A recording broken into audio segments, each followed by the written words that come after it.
Hi everybody, welcome to Raj Kitchens.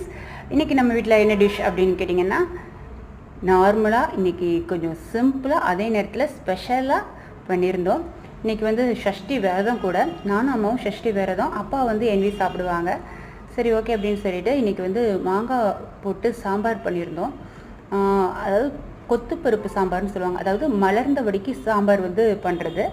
நான் அதை வந்து உங்களோட ஒரு வீடியோவா இன்னொரு நாள் நான் ஷேர் பண்ணுறேன். இன்றைக்கி வந்து சமையல் என்ன அப்படின்னு பார்த்தோன்னா மாங்காய் போட்டு சாம்பாருங்க. சும்மா கலக்கலாக இருந்தது. டேஸ்ட் பண்ணி பார்க்கும்போதே ரொம்ப டேஸ்டியாக இருந்தது. அதோட பார்த்திங்கன்னா அப்பாவுக்கு மட்டும் அவிச்சு முட்டை எடுத்தாச்சு. ஏன்னா நாங்கள் விரதங்கிறனால அதோட வத்தல் மட்டும் பொரிச்சுக்கலாம் அப்படின்னு சொல்லிட்டு அப்பாவுக்கு முட்டை அவிச்சு எடுத்து வச்சுட்டேன். நெக்ஸ்ட்டு பார்த்திங்கன்னா பொழுன்னு சாதம்.